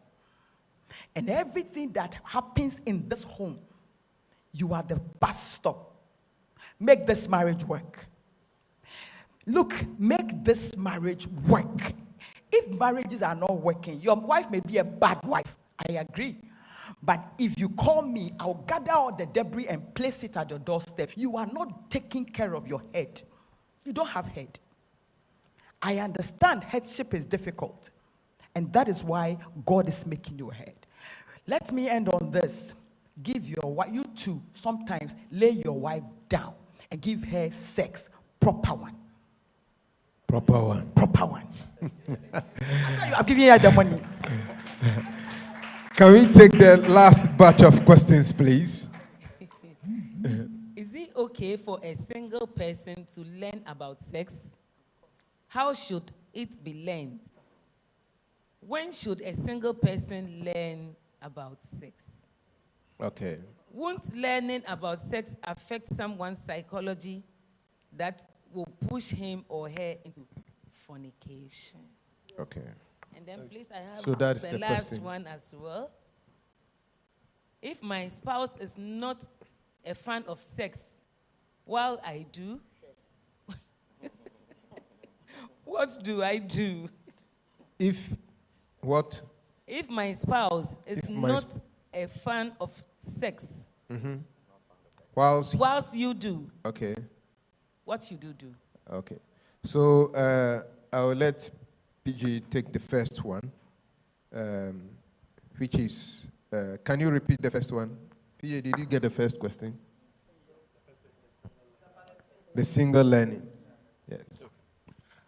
What I would say is, I don't see the correlation, even though I know that whenever the question of sex comes, it always ends up in what if we practice it? I mean, but I remember when we were in secondary school, we were taught reproductive health. In JSS, we were taught reproductive health.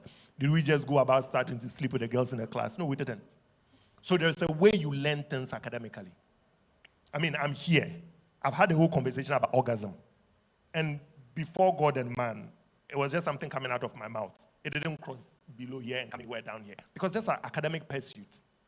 It's just academic. And so I will encourage you. I guess it's probably the mindset, with which we approach the subject. So you learn it from a sensual place. You learn it from a sensual place. You don't learn it from an academic place. So you are watching Kama Sutra. You are reading sex positions. These things will turn you on. Because the whole idea is for it to turn you on. But if you are learning the various places on a woman's body that potentially she might have heightened sexual responses or whatever. I mean, that's a general question, right? And so whether you are using AI or you are researching online, they will give you a couple of places. And so for you as a woman, from time to time, you see, well, whether if I touch this place, how do I feel? How does that make me feel? Because if you touch a part of your body that's a little bit sensitive, I mean, so gradually you will explore yourself. But I also understand in there that there's a thin line between doing that and masturbation. Let me be also very honest. It's a thin line between trying to figure out where your most sensitive part is and masturbation, especially if you have to do it without another person. So that's where it gets tricky. So you can have general knowledge.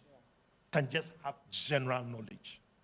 You understand? And then at the time of marriage, within your first 1 month, I mean, that's where all the knowledge you've acquired, you begin to have conversations around it. I grew up in Tadi. I'm a Tadi boy, born and bred. I came to Accra when I was 26. In Takrady, there are a couple of boys. Takrady is a hub for stowaway, right? Up in the 90s. I think it stopped. There are a couple of the boys. There's a place in Takrady called the Brufum, where they sell the furs, second-hand clothes, and other things. Brufum is a whole area. A couple of the boys, if you go and you say, Charlie, I say, na, eboda panyano, safe, boss me is safe. Then the person will try telling you everything about Madrid.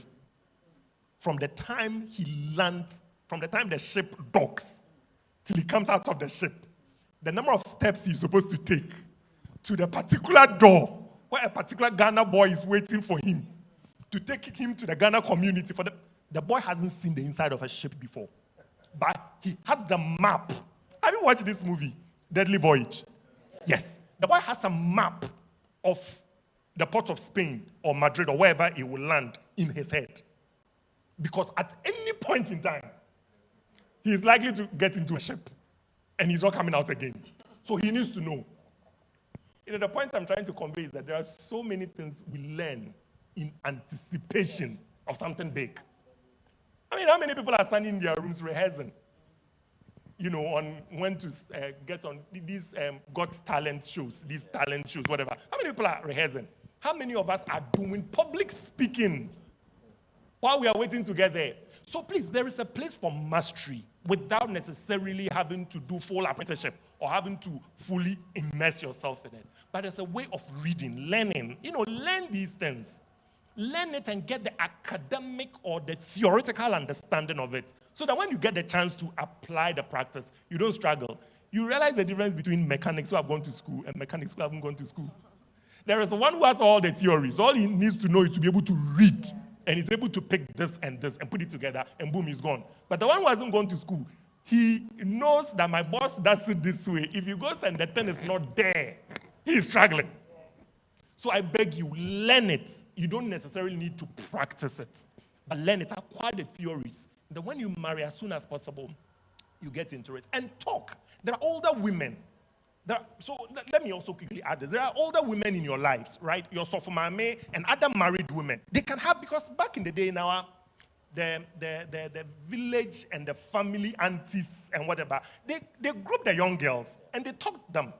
So, yes, during puberty. So you can have your mother, if you are close to your mother, you can have a church member or any community elder who you can have these safe conversations with, and they won't inspire you to go and do something else. And have these conversations. There's always a way to learn. Thank you very much. A round of applause. The Reverend Kofi, can you handle the second question? Can you repeat the question, please?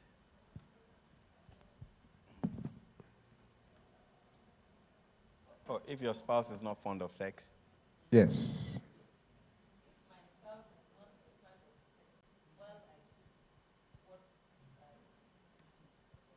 So, is there a reason why all of a sudden he's not fond of sex, or has he or she always been like that? That's the question that we need to ask. Sorry, it's a he. Oh, sorry, the husband, sorry. Is it something that just started, or he's always been like that?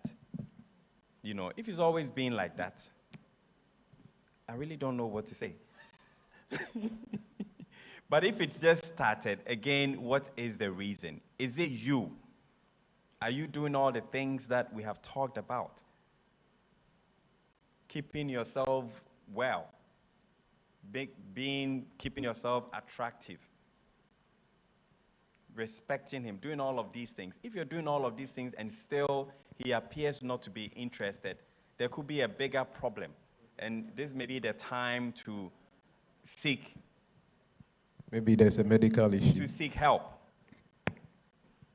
So that's what I would say, because it is quite unnatural that a man would say that I'm not fond of sex, especially if he's a young man. If the man is 60 and 70, maybe we can understand. But if he's younger than 50, there could be a problem. So what is the problem? Ask him. If I can also throw in this, you see, when people say some people are not fond of something, sometimes it's subjective.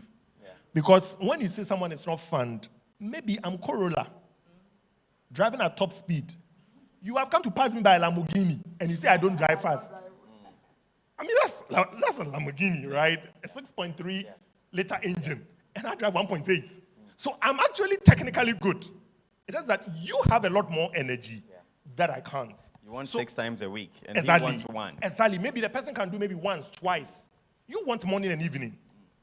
So you see, sometimes we also need to, watch some of these things carefully.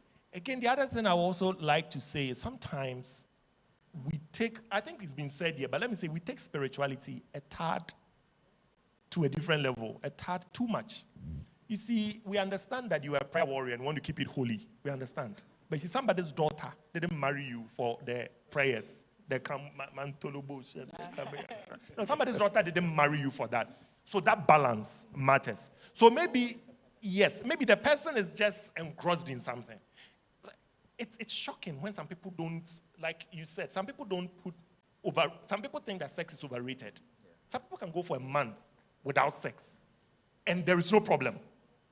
So, we need to look into the person's mindset, say, around sex. How is it like, And then again, sometimes too, there's another person. Sometimes too, the sexual orientation. Trust me, there are too many guys here. When I say here, not I say here. Too many guys getting married as a smoke screen. Marriage is a smoke screen. So nobody really sees what is behind the curtain. So you're married to a man, everything is nice and crisp. Then all of a sudden you want to have anal sex. Now he's asking. First, he throws it in. Now he doesn't throw it in. Now he's asking. Now he's demanding. Now he's threatening. Now he's withdrawing sex. That is somebody who is covering up another sexual orientation with marriage. And so before you know, there's always that bestie. There's bestie. The bestie. Everywhere bestie. And bestie looks very exactly strange travel. Bestie also looks very fine. So I think there's a question from Auntie Stella, and then I'll pick one from Reverend Elvis. After the two, our panelists will give us their last word, and then we will call it a day. So let's hear from Auntie Stella. Okay, so we talked about learning each other. This is something I've encountered in post-marital counseling, and I'd like you to speak on it. It seems the young men seem to concentrate on themselves more during sex than finding out what their wives want. And the women, the young women, and this is not older folk like him, the young women are feeling frustrated. And then it shows up in other ways at home, and the men get angry that they don't respect me. Can we speak on that a little bit? I think sexual maturity begins when you begin to be selfless about sex. You're thinking more about the satisfaction and the fulfillment of your spouse more than you. So that even if you're a man, before you have your orgasm, you have done everything possible for her to reach there. Because as Mama T said, a woman can have several orgasms. You would have one, and once you're done, it shouldn't mean it's the end of the world. What about her?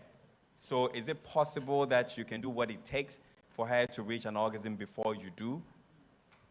Or even after you do, what more can you do? So always learn to think about the satisfaction of your spouse and not just you. You can do so by asking, explore, find out what makes them tick, what's their the nerve endings. Exactly. So we need to learn, study them, like the way you read to study for an exam. Study the body of your spouse. Ask them questions. Explore. Touch places. How do you feel when I do this to you? Exploration. But I keep wondering, when you are about to have sex or you are having sex, do you ask questions like, how is it going? How am I doing? How are you? So push it. But all of this have to do with orientation. I am the man. Like when you're eating, you don't talk. I am supposed to be the one who is performing. So I must perform for you to appreciate me.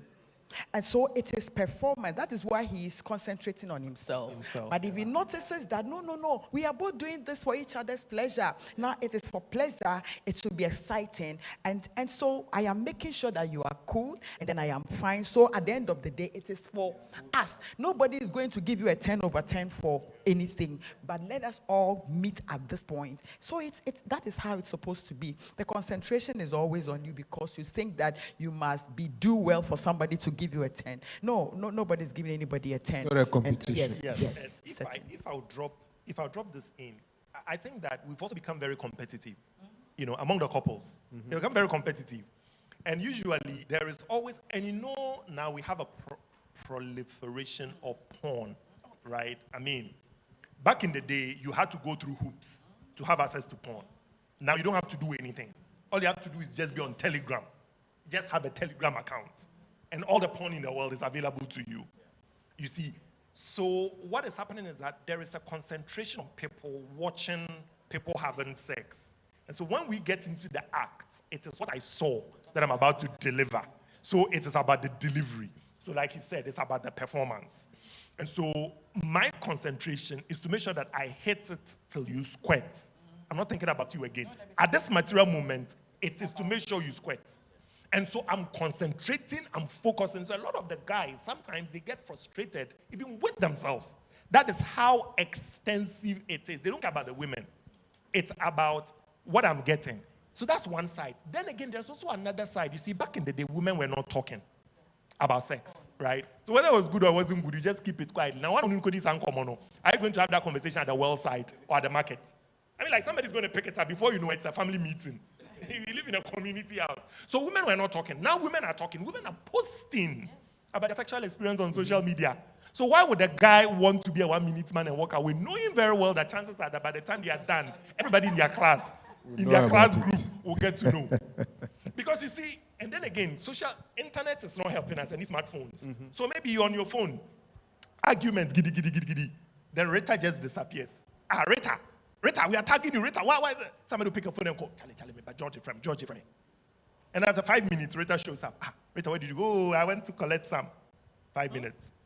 I went to collect some 5 minutes. Oh, that's terrible. Your husband is whack. You see, so again, there is also pressure on George to make sure that when Rita comes, it's 30 minutes. So Mr. Q is all over the place. Various energy drinks all over the place. We are taking Ataje, we are taking Cola Nuts, we are taking all of them because it's competition. I must make sure that when we leave here and you see me the next time, we'll be trying to present. Now, maybe 1 minute, I no respect. So you see, it's subtle and it is dangerous. Yeah. A lot of guys are taking in drinking stuff. And a lot of women are also putting themselves in a very competitive position for the men to impress them. Now, when there is sexual intimacy, a lot of women will now tell you, no. A lot of women won't use the expression, he slept with me. No, I chop him. Back in the day, men were the one making these comments. Now, women, I remember there was an instance, back in the day in the university, a lady was passing in front of Commonwealth. Something had happened, and the guy had gone to blow the tent. So she was passing them, the Commonwealth boys. They were making noise and everything. It was like, also then, on me die.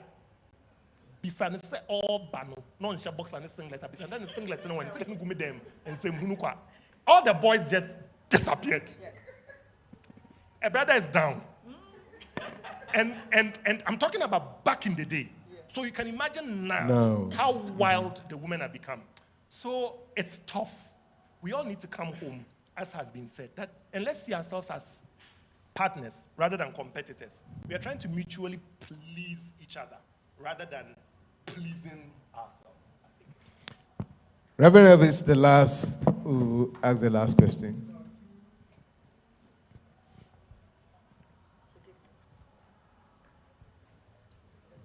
Do you have one? No, please, let's give the microphone to Reverend Elvis to. We can take the rest of the questions tomorrow. Yeah, 2 couples got married. I mean, they were friends, and they all parted for honeymoon. So after the honeymoon, they came back. They married around the same time. So they were sharing their experiences. And one of them told the other friend that we had a wonderful experience. We had sex in the bathroom, we had sex in the sitting room, we had sex in the bedroom. Then the other friend was, surprised, And then he asked, but how did you get to know all this? So during our counseling sessions, we were told that we can have sex anytime, anyhow, anywhere. But of course, terms and conditions apply,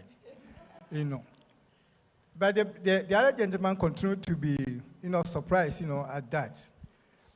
How would you convince couples that, sex is not restricted only to the bedroom and that it can be explored, anywhere, anytime, anyhow? Amati, can you take that, please?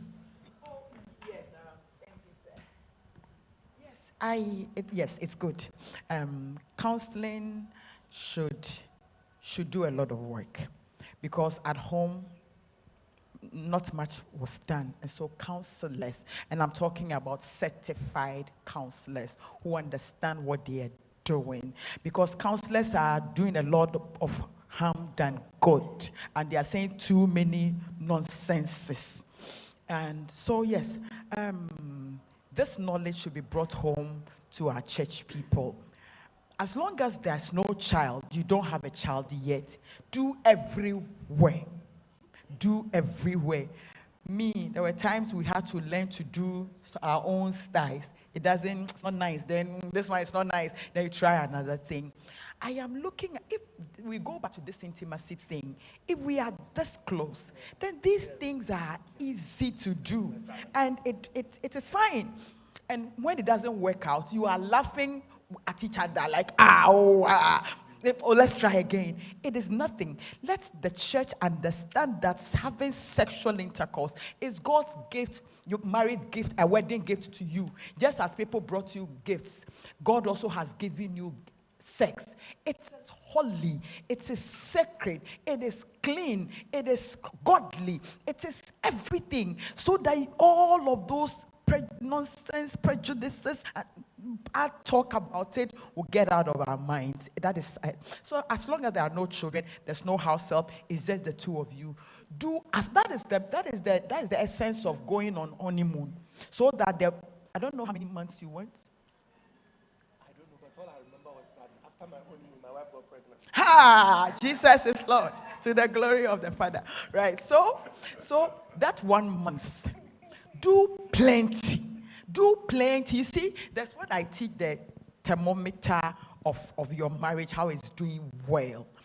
You know that when a couple come to you, and in first three order, like order of three, sex is most often the first. If it's not sex, it is money, it is these things. And so it is a huge area, and we can't take it for granted. So if there are no children, do it everywhere. Bathroom, except perhaps maybe if you are living in a compound house. But if you have the opportunity to be even one bedroom house, your own, everywhere. Sisters dressed to kill, lingerie, nice one, small, let them pat your butt, small touch. What's that? Do all that. And when you do all that, do kiss, do cuddling, do your leg up, down, everything, exercise. Do you know the exercise in this area? And so do all that. When the children are coming in, then you are restricting it to other places. And no crampotion,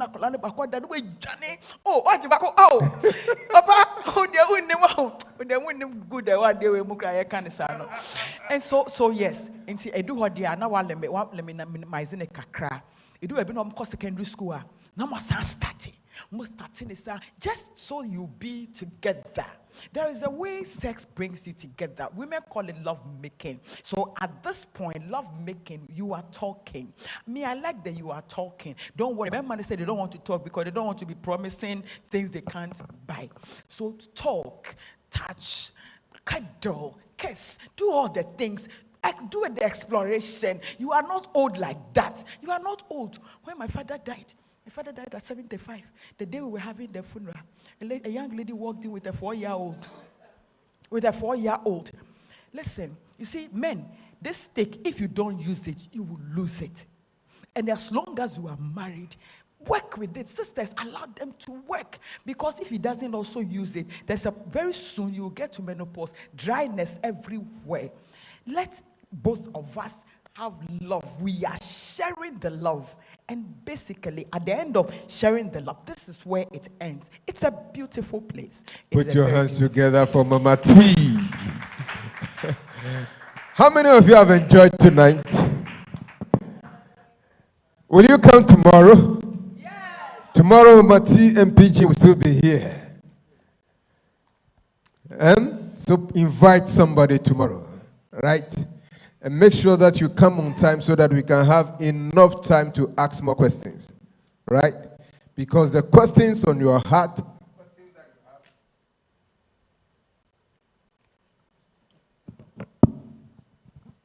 is what you want to address so that your home will be fine, your marriage will be nice. You can be able to roll here and there and then be cool. So please tomorrow, invite somebody. Tomorrow we're going to be talking about parenting in this technological age. Parenting. So invite as many as you can, especially those who are having challenges with their young ones. challenges with bringing up the young ones. Come and listen and ask your questions. And I believe you'll be blessed tomorrow. I'll give each of the panelists 1 minute for their final word. After that, we'll take our offering, and then we will call it a night. Reverend Kofi, 1 minute of final word. So remember that sex was made by God. It was made to be enjoyed. It helps bond you as a husband and wife, helps to create more commitment between you, and a sexless marriage leads to divorce. Many people who are married and are not having sex are as good as not being married at all. So make sure that you are satisfying your spouse. Make sure that you're making time to know and meet the needs of your spouse in intimacy. Thank you very much. Mama T, your final word.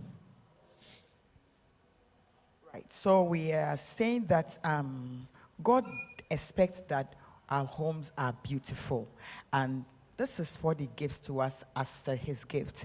Let us use it. Let us explore. Let us learn and allow it to help us grow in our homes. God bless. Thank you very much, Marty. PJ is a writer, and even as he gives us his final word, we will let him also tell us a little about his book. And after that, the books will be available. If you need a copy, you can see him for a copy. All right. Thank you very much, Reverend Lucas. The only thing I will say quickly is create sexual memories or intimate memories. Create memories. A lot of us, the only memories we have is just one, the sex in the bedroom. Mm-hmm. It's so blurred. But, you should have memories of the sex. Yes. The doom light and the blanket actually at home. Memories of sex in the garage, in your car. Little memories. Because it will go a long way to affect, the shared experiences you have. Now, my book is called Steps to Forever. Steps to Forever. It's a reflective guide to marriage preparation. Ordinarily, you will expect a typical marriage counselor to write a book and share his views on so many things. This is not like that. This is a book of 500 questions. 500 questions across 20 thematic areas in marriage. So 25 questions on in-laws, 25 questions on boundaries, on household chores, on finance, on past relationships, on intimacy, on conflict, on communication. Different areas, 20 areas, 25 questions each. Different question formats. So some are multiple choices, some are true or false, some are on a scale of 1 to 10 rated, and all of that. Now the idea is, as I practice as a counselor, I notice that when people come and you start asking them questions, the answers trigger conversations. Mm-hmm. And you and I know most of the time when people are dating, what questions are they asking? Yeah, you don't even know what you're asking. Before you know you are married, then the real questions start coming. So what I've done is to help us ask all the relevant questions. You want to marry financially, you want to know whether you have a debt or not. You want your boyfriend to know. And you want to know from your boyfriend or your girlfriend, do you have any savings anywhere? Do you have any insurance? Is there any debt? On a scale of 1 to 10, how close do you like your in-laws? You've been dating the guy. Whenever you go to his house, you feel like, oh, God, let's leave. Can you hate your in-laws? If you score 2 and your partner who loves your family scores 8, that becomes a question for conversation. How come I didn't know you didn't like my family? Let's talk about it. So this book is basically to trigger all the conversations you are not having. I brought a couple of them here. It's 150 Ghana cedis a copy. Please grab a copy for yourself and trust me, it will go a long way to bless you. Thank you so much. God bless you. Thank you very much.